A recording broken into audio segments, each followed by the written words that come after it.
if you're interested in reducing your odds of getting cancer or other chronic illnesses through changes in diet, mindset, fitness, and environment, feel free to visit our website at anticancerlifestyle.org. Also, one thing to note, since COVID and since about mid-April, we decided to move to a donation-based model. So we want to make sure that our information is accessible to everyone, and feel free to contribute what you can. But we do have a really helpful and extensive program on the anti-cancer lifestyle. So the next slide.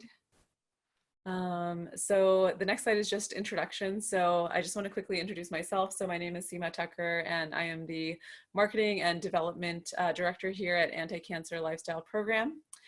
Today we have with us Margaret Fletcher, and she's going to be our main presenter today. So Margaret is the co-founder of East Coast Mindfulness. Prior to co-founding East Coast Mindfulness, Margaret was a senior teacher and teacher trainer at the Center for Mindfulness at the University of Massachusetts Medical School.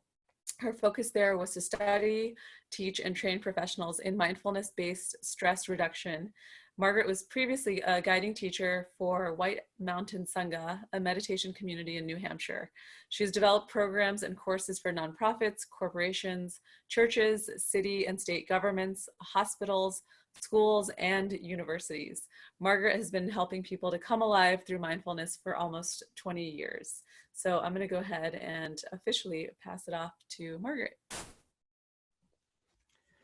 Thank you, Seema, and it's wonderful to be here. And here's a little slide that talks about that. And I'm just thrilled to be here with all of you. I see there are about 56 of you here now, and that's amazing to me. There's so much interest these days in mindfulness, and especially its beneficial effects around stress, given what we are going through right now as individuals, as families, as communities, as the world. And so I thought this is really the appropriate place to start, is just that we are going through a lot right now.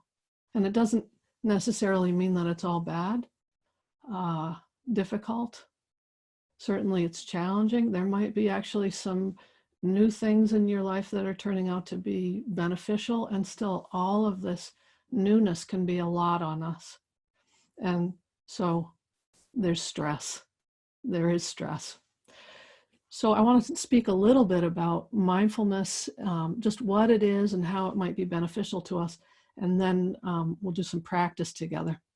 So our plan for today is to explore mindfulness just a little bit, to talk just a touch about the research, and particularly related to 3 practices that I want to guide us through, and then to to try out, really to try out and consider a practical application for these practices, and to give you the opportunity to perhaps discover some of these benefits directly.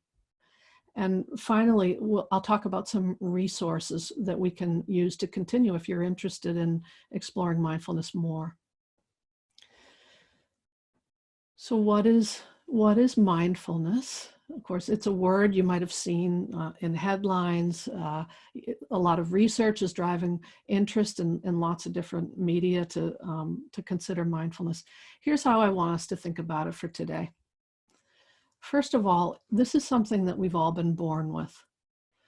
You might use the term awareness.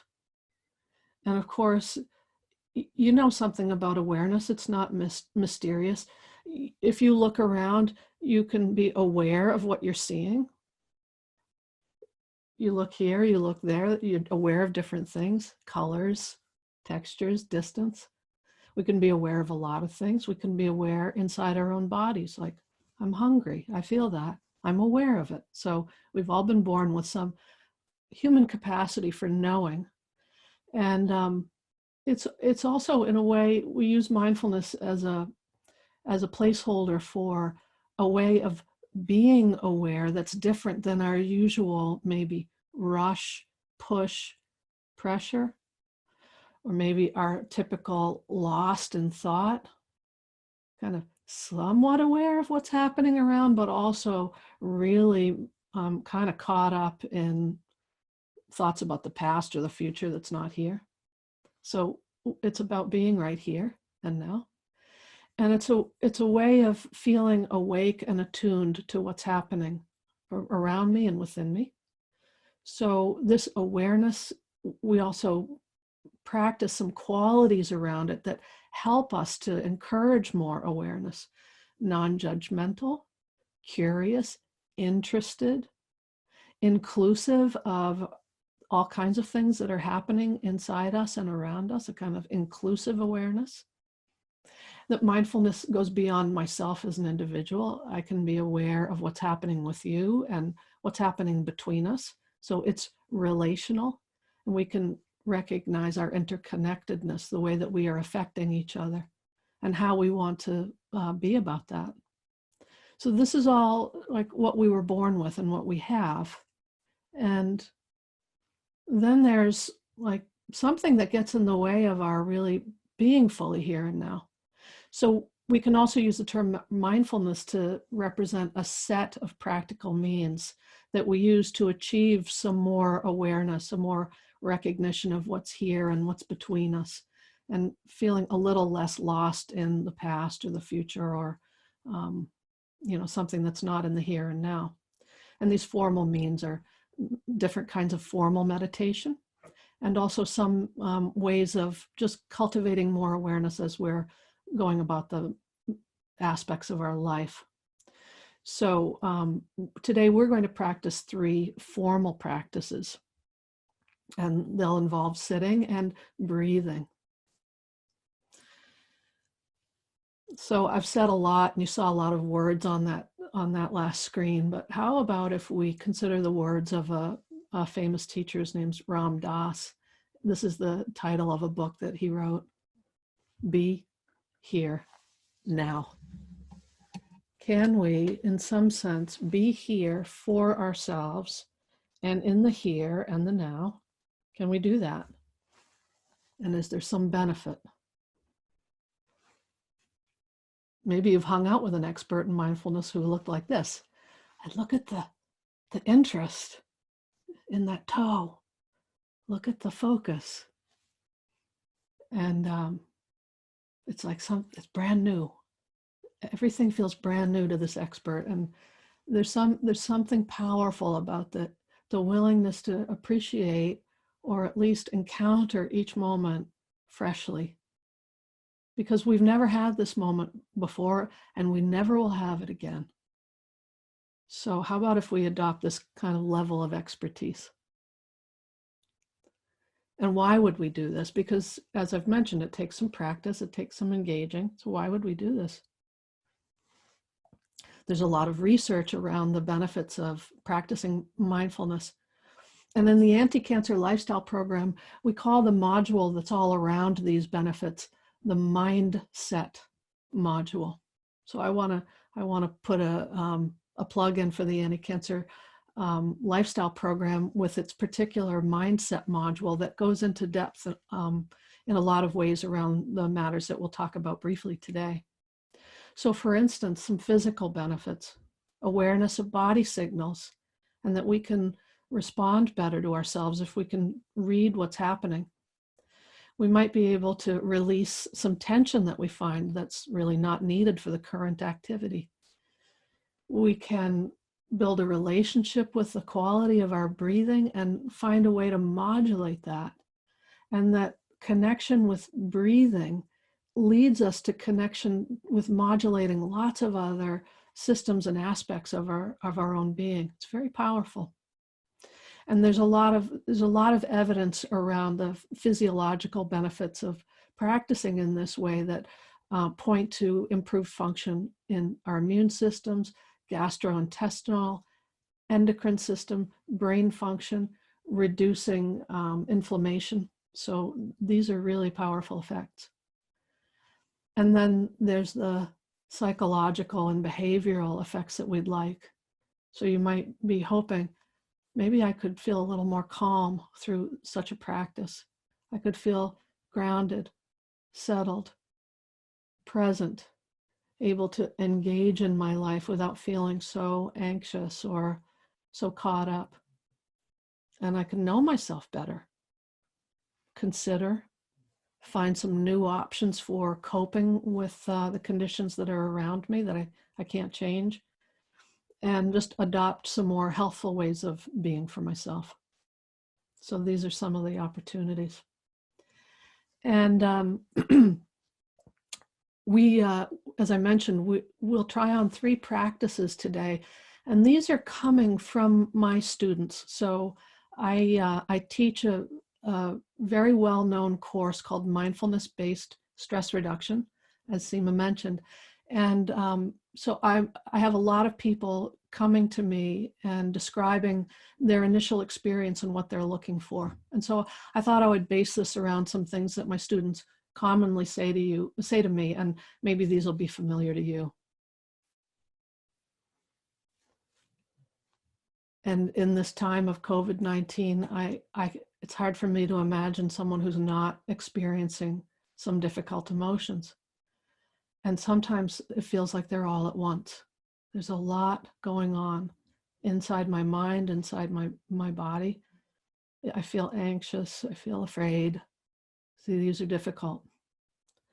So what is it about breathing that can help us learn something new about this that's helpful? So I've put this slide in to indicate we're going to practice. So here's just it's a little image of breath. It's hard to find a good image of breath, but this is the one I found. So let's do some practice together, shall we?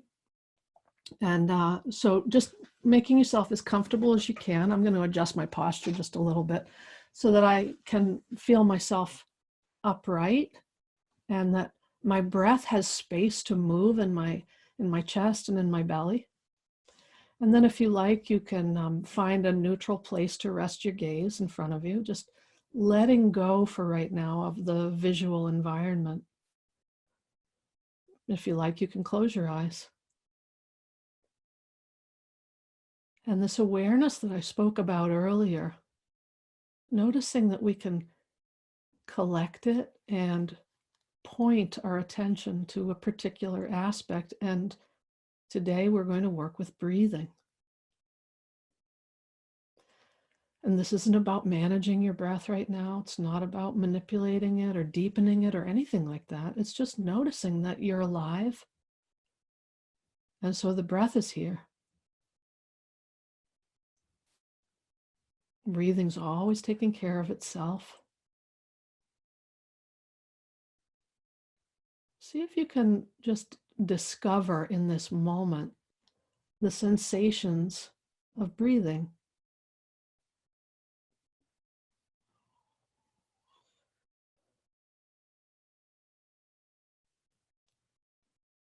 It might be the changing temperature in your sinuses or your throat. You might feel movement.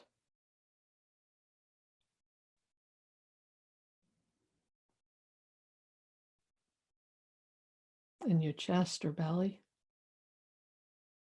Now, if bringing your attention to sensations of breathing causes anxiety to increase for you, understand that.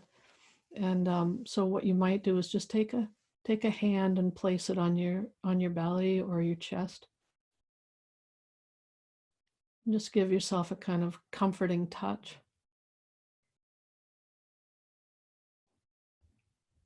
Or you might find that there's a different place that you can bring your attention. So bringing your attention to the sinuses, just the cooling and warming in the sinuses.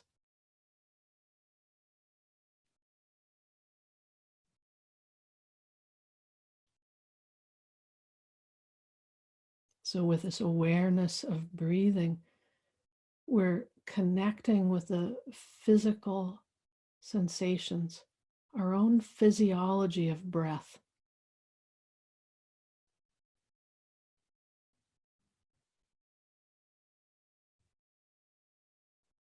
And this is a thread through every moment that we have, this breath coming in and the sensations of inhale.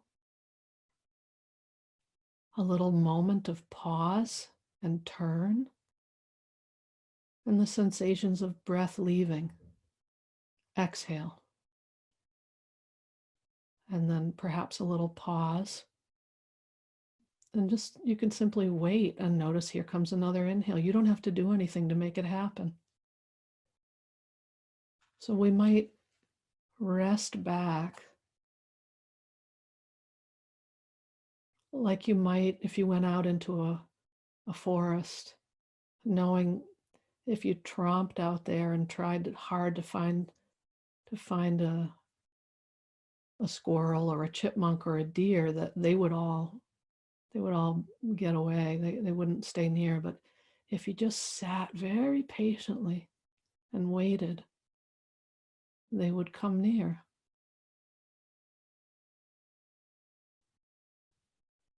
So we can wait, have that quality of waiting as the next breath, it appears.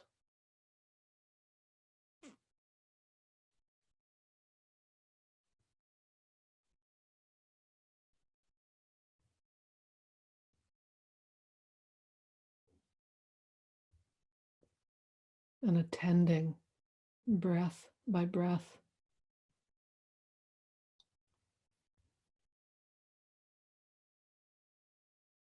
And just this breath, just this present moment breath is really the only breath you can attend to. It's the one that's here in this moment. So no worries if a breath ago you know your mind took over and you wandered off for a moment. In the here and the now, here's this breathing.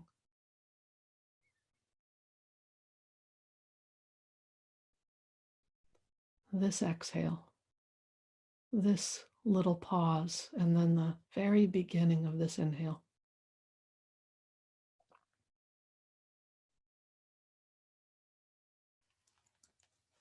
So this practice is just simply called awareness of breathing. And you might practice it for yourself anytime, because you always have your breath with you. You'll have it with you until the very last.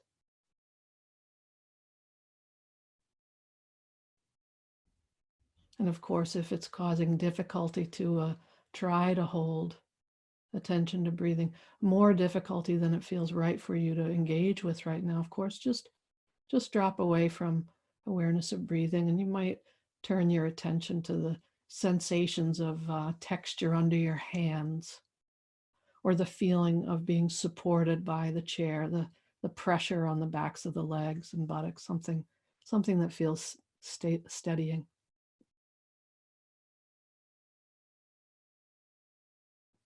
Connecting with the body. So let's bring that bit of practice to a close. And I'd like to speak a little bit about some science behind this very simple practice, awareness of breathing.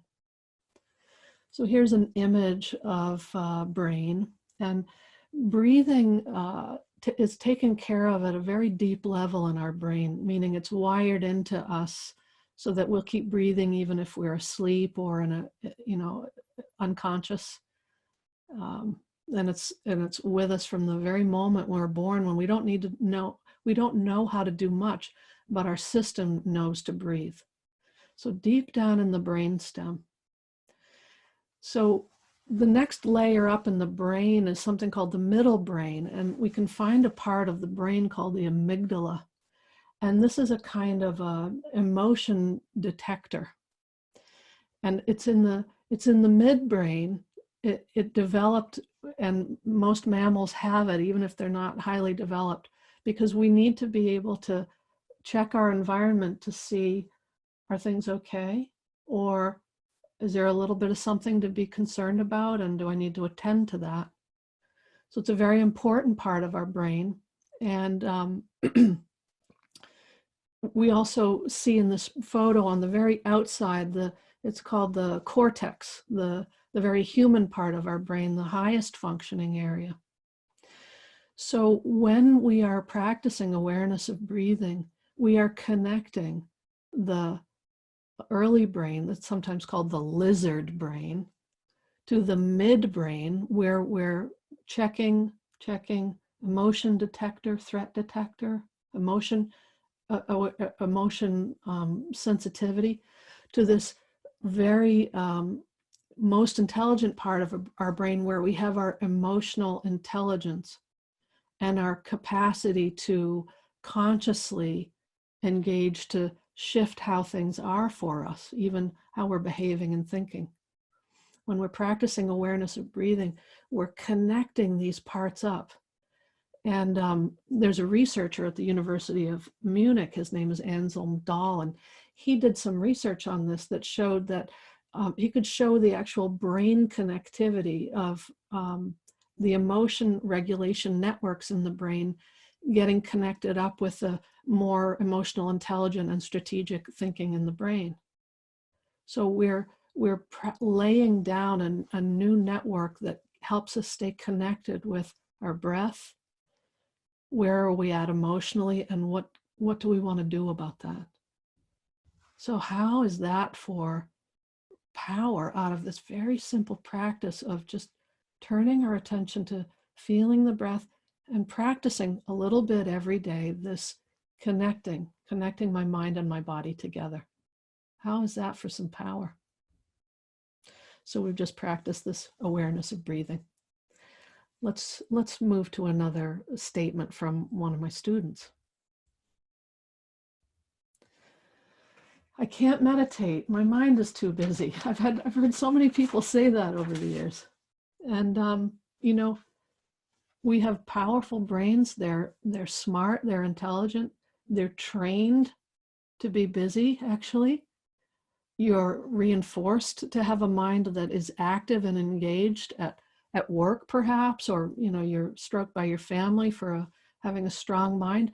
And it's a good thing you've got a strong mind. We need you to have that. And yet it can be really hard to have a break from it, shall we say.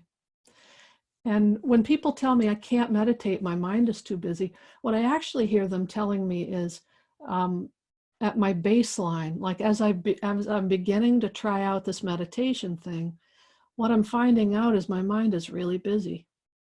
Now, the awareness of this is what it feels like to have a very active mind, to me, that's a really good sign. You're aware.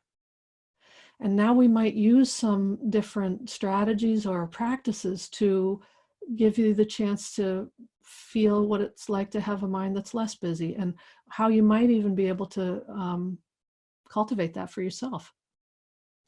So how about we do another breath practice that can help us with that? Let's go back in the other direction. So another practice related to breath that can help us with this busy mind syndrome. So let's come back to the practice that we did a few moments ago. So settling back in and reconnecting with sensations of breathing.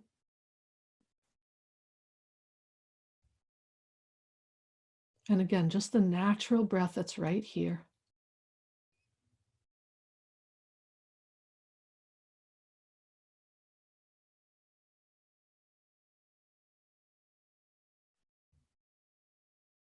Breath by breath. Tuning into the sensations.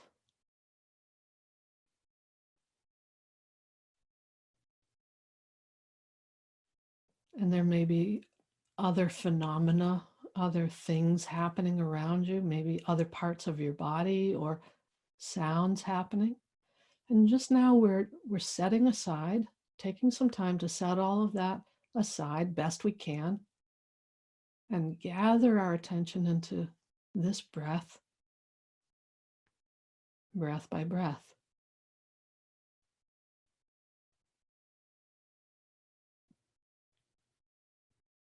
And if you can catch on to the sensations of breathing, you might follow the thread of the breath.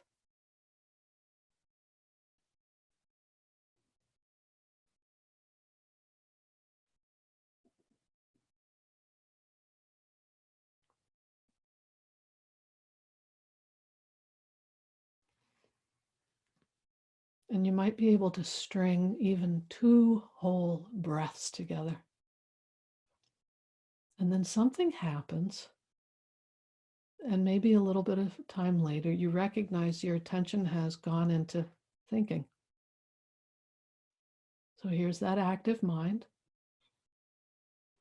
And with the most sincere intention to hold my attention in breathing, it's quite familiar to most of us what it's like to go into mind wandering. And the point of recognizing that your attention has shifted away to thinking of any kind, whether it's kind of hearing words or narrative in your mind, maybe it's images. You might be moving forward into planning mode or worrying, or you might notice your mind go backwards into reliving or regretting or something like that. As soon as you notice it, you can corral your attention, gather your attention, and invite it back into the sensations of here and now, breathing.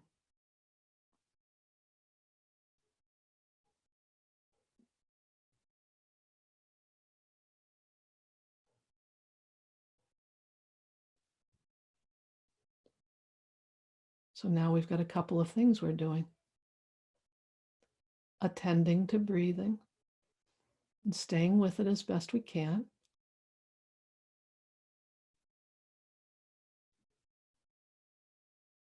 And then in the moment where we notice our attention has wandered off to something else, recognizing, returning. This is a really important act in our mindfulness practice, and we may need to do it 10 times in 20 seconds. No problem. So set aside giving yourself a hard time about that, because that's just one more mind wandering trip. Just come back. You might say, come home to the breath.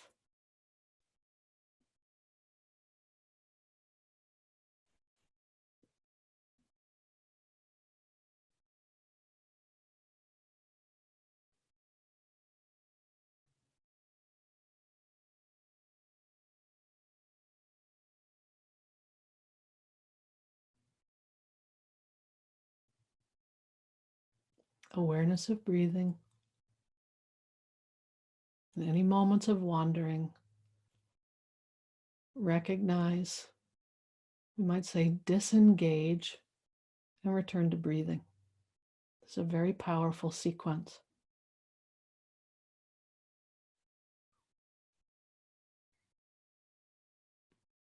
So we can let go of that formal practice again for a little bit. And let's look at the effects of this for a moment. So I like to call this practice befriending the busy mind. Now, we were using the awareness of breathing today, and I want to talk a little bit about the effect of using breathing for interrupting the busy mind in order to return to present moment awareness. But just we might use the sensations on the hands or even the sounds around us as another focusing object if breathing is not feeling wise for you to use.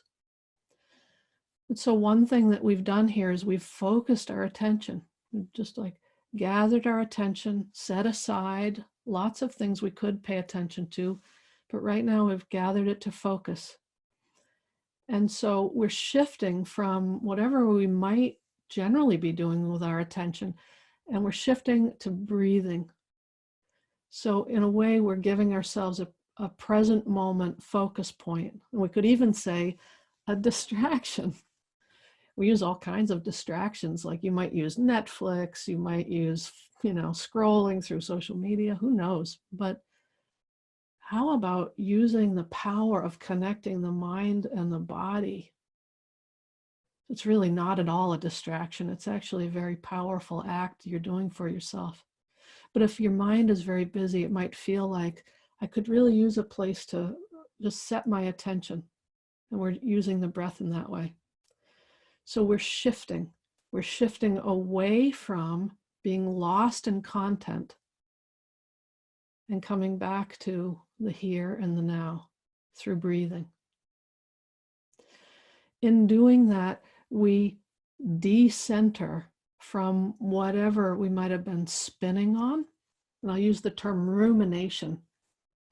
Rumination, do you know that? Just like I feel like my attention is just stuck in the same groove. I'd really like to be able to lift my attention out like you used to be able to lift the needle out of an old-fashioned record player, lift it out and put it on a new track. That's what we're doing. We're lifting the needle away and allowing ourselves to come back to the track of right here and right now. And it's possible, and I'm not sure if you experienced this just now, but it's possible to decenter, disengage from busy mind and just open up. And so you might have noticed sounds, suddenly you noticed a sound, or I feel a different sensation in my body. So the doorway of the breath opened you up to a greater receptivity. And that's where mindfulness comes into play, so that it's not just for me, but if I can open up, I might be able to be more receptive to what you're saying to me and the meaning in it. I might be receptive to my own feelings. What's happening here? Oh, I'm scared. I might be more receptive to a lot of things, and that's really powerful. So we can shift and we can center ourselves away from that one story that just was playing over and over again. That's powerful. Okay, let's try one more report from one of my students. I wish I could calm down. I wish I could feel some calm in my life. I think that's universal. Most people would really like to have some calm in their life. So let's see about this. So one more practice for us. And in this one, we're going to use breathing. And this time we are going to work a little more actively with the breath. So again, establishing yourself for comfort and for wakefulness, present moment awareness. And let's find the sensations of breathing, the natural rhythm that's here right now, and just the location and the felt sense of the breath right here in the body.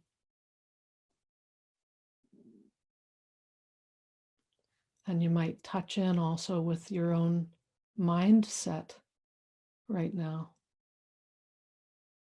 attitude or mood. Just to see from a baseline, where are we at? Where am I at right now?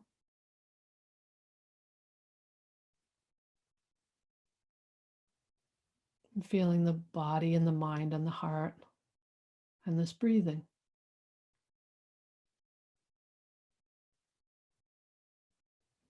And so catch on now to the pace of your breathing, the pacing.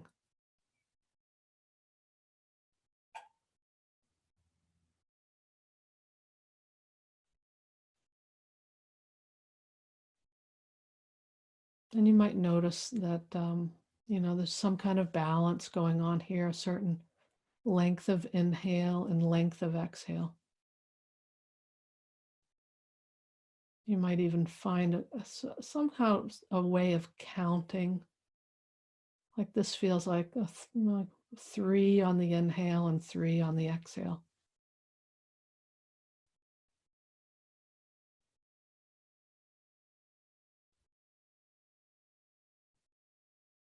Or whatever number makes sense for you. The number's not important.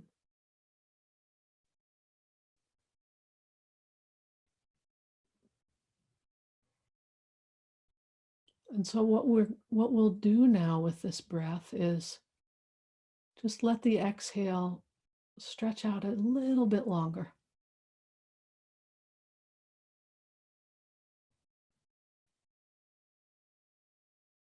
you might do that by just waiting one more count.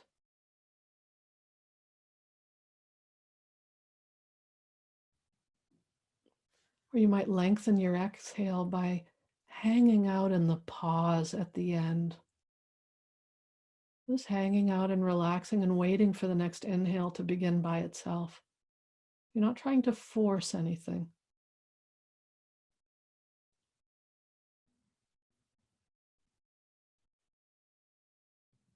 And if any of this feels unnatural or more anxiety producing than otherwise, by all means, just let it go.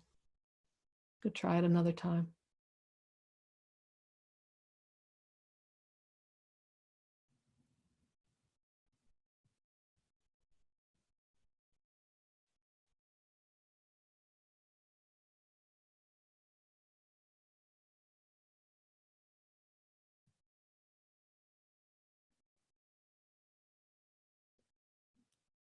So just allowing the exhale to be a bit longer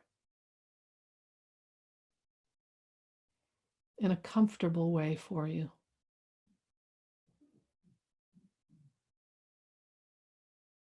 Or maybe feeling the restfulness of the exhale.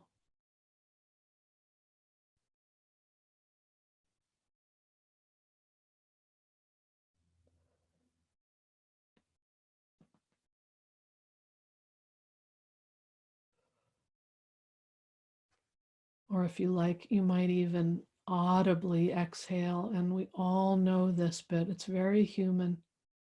If there's a little extra anxiety here, we'll take a big breath and let it out long.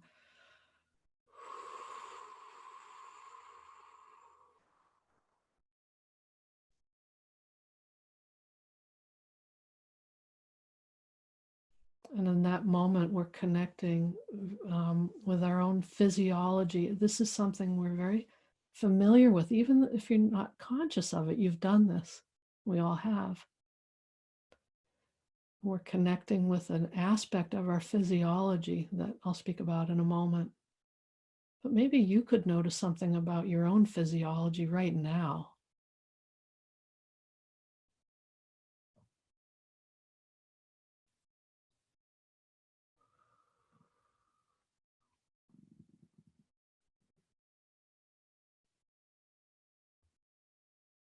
So you're welcome to continue with this just lengthening or elongating the breath. I'm going to advance to the next slide and speak about this a little bit. So here's what we have been doing. We started with awareness of breathing, and that just finding the natural rhythm, not needing to manipulate it or modulate it at all. And then somehow to feel some sort of releasing effect on the exhale. Now, our physiology is very subtle, and this can be measured and has been measured in the breath, that during the length of an inhale, there's a subtle increase in the kinds of hormones that are involved in kind of drawing up energy. And we are drawing in energy. We're taking in oxygen. It's the kind of shift you might feel when you wake up in the morning, and then you start to feel like a little more awake and some get up and go. Those are the hormones of get up and go. And we get a little bit of that every time we inhale, subtle. And then on the exhale, the turn happens and we get a little bit of natural releasing activity. It's kind of like sitting back in the chair for a half a breath. Oh. So on the inhale, little tiny bit of cortisol, it's like energy. And on the exhale, a little bit of oxytocin, a little bit of And with this practice, we're extending the exhale and giving ourselves a little bit more of our own inner pharmacology for calm and ease. And there's a particular practice that Dr. Andrew Weil offers, and it's called 4-7-8 breathing, and it's taking advantage of this physiological effect. So we didn't practice that. That takes longer to step into and guide through than we had today. But if you're interested in working more with this kind of lengthen the exhale practice, you might look into that. So we've had 3 practices that we've just stepped through today. So I want to just bring these up to do a bit of review. 3 things that you can do for yourself. The simple awareness of breathing just exactly as it is, to connect the mind and the body and the heart together for a few breaths. You could do this sitting in your doctor's waiting room if you're having a little bit of white coat syndrome, or before a big meeting, or anytime at the stoplight while you're waiting for the light to turn green. Why not? It's awareness of breathing. And soon enough, as we practice awareness of breathing, we'll notice, mind wandering off, or very busy mind. And so the recognition of that activity in the mind, and then returning to breathing, so that we can disconnect from the track, the groove that our record needle has fallen into again. We can decenter from that and become more receptive. And then thirdly, this very particular practice where we can slow down the exhale to release some tension and cultivate some calm. So those are the 3 practices that we've done together today. And what I'd like to do now is to stop sharing my screen and to come back to Seema. And I know Seema was going to invite, maybe if there were questions, we could chat questions. Yeah, so if you guys have questions, you guys should see the Q&A box at the bottom. There was one that came in already. So one of our attendees said they already have cancer and they're curious to know if mindfulness can help them now, even though they already have it. Yes. Well, I'm a survivor myself, so I'm so glad that you came for this anti-cancer lifestyle program. And there's a lot of research around mindfulness. Some effects, like able to regulate emotions during difficult times, very helpful. If there's any difficulty with sleep, or if you're having issues, around forms of treatment, some kinds of chemotherapy will cause a kind of foggy brain, that sort of effect. And so first of all, just to be able to comfort and soothe yourself in these ways, to be more present with yourself through difficult emotions. And then very interesting, and you can read about this in the book that the Anti-Cancer Lifestyle Program is inspired by Dr. David Servan-Schreiber, that many cancers are really diseases of inflammation.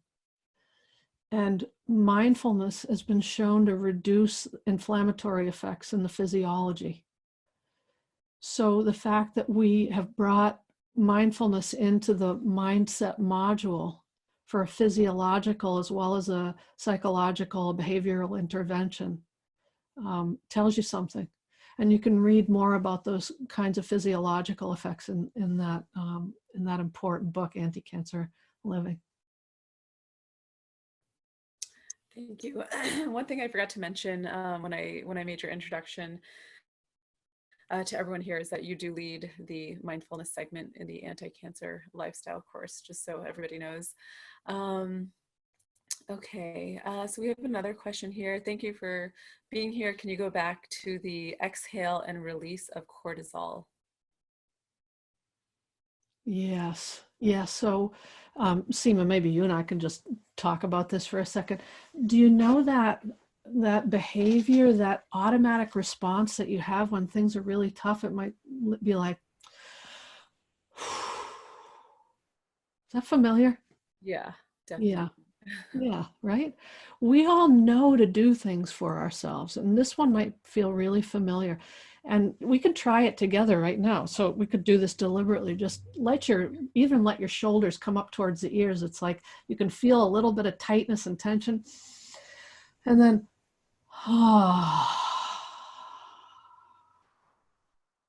Seema, what happened for you when you just did that for yourself? It just made me feel a lot more relaxed instantly. Yeah, and you pointed to your shoulders. Like there's something that's just like the tension that we feel, that it's like the get up and go, that's important, but sometimes we have too much of that built up in us, and we can smooth it down. And you even pointed to yourself like that. So a long exhale, and there's something evoked in our physiology, in our endocrinology, in our hormone system that says, all right, can we smooth this down a little bit? So lengthening the exhale evokes the pharmacology of release. Mm-hmm. And we can draw on that power to evoke more release and calm for ourselves by exhaling, lengthening the exhale, full exhale in a way that feels calming. If you do it too much or too long, it might even actually start to feel like, wow, this is a lot. So just the right amount. Okay, perfect. While I'm looking for the next question, I'm just curious to hear from the audience what the experience was like for them to go through the mindfulness exercise. So if you guys don't mind just chatting it in while I'm looking for the next question. I'd love to hear that too. Yeah, I think it'd be interesting to see. I definitely know that I needed it, so thank you. Okay. So, all right, we have, let's see, a couple questions that have come in. One person's asking, Nancy's asking, can you discuss what mindful eating means? Oh, yeah. So we saw earlier in a slide a mention of informal practice. And what we've been doing is a couple of tastes of formal practice where we take some time and we step away from the usual and we really focus in on some of these skills. And then there's the possibility of informal practice.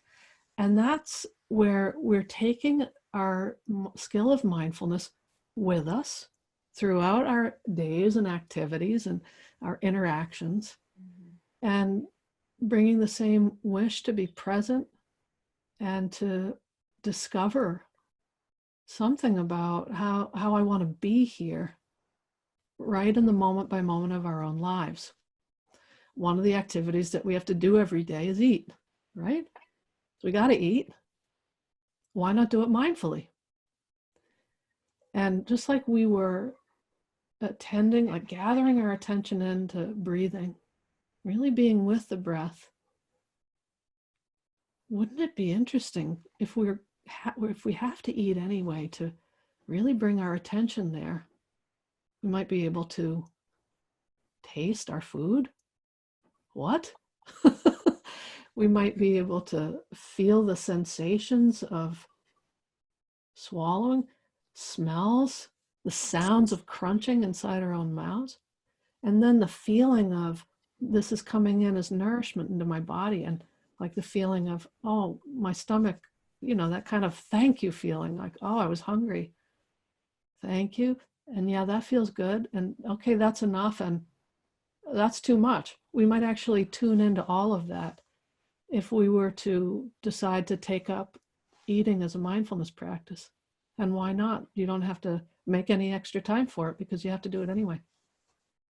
Perfect. That's super helpful. Okay, let's see. Okay, thank you. How do you remember to practice mindfulness? It seems when we need it most, we resort to old habits. Yeah.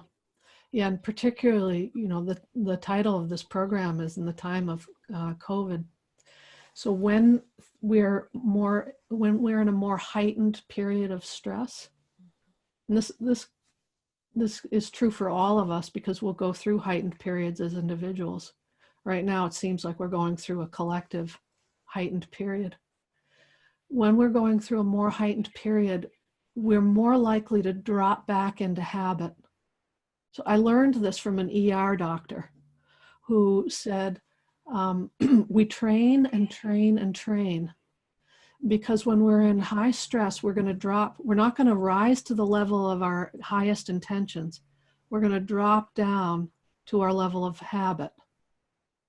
So that's really important to know. It's like when you're in great panic, you're only going to do what you've trained to be able to do. That's why we train to escape our houses, so that if we find ourselves in that bad situation, we'll be able to get out. We've trained. We have it in us. So this is the pitch for training and mindfulness, which means setting aside some formal time each day. Doesn't have to be a lot of time either. I don't know. We just did 3 5-minute practices. And if you felt some effect off of it, that's good news. That means 5 minutes of practice has an effect for you. So you might do something like, one of my students said, I put a note at the top of the stairs and it stays there. And I just gave myself a rule. I'm not allowed to go downstairs until I've sat down for 5 minutes and felt my breath. And that's a commitment I've made, and I can keep it. Now I have a daily practice. If I have a daily practice that's formal, then what I notice is every now and then during the day, I informally drop into my breathing. In other words, I remember. And this is what you were asking, is how can I remember? The balance of having some formal and some informal practice is very powerful, and it'll help you to remember to tune into breathing when you need to remember to tune into breathing. In a high stress situation, you might remember, oh my gosh, tune into breathing, and then you'll remember the next thing that you need to remember, like drop to the floor, there's smoke in this room, something important like that. We reconnect with our intelligence because we've made those connections up and down the brainstem. Got it. So we have just a few minutes left. I guess before we go, I have a couple of closing slides, but one last question. Yeah. Because we are all experiencing shelter in place, and it's obviously a very unique and challenging time for all of us. Do you kind of have any just mindfulness, COVID daily practice, something that you think we should all kind of try to incorporate if we can, if we're able to?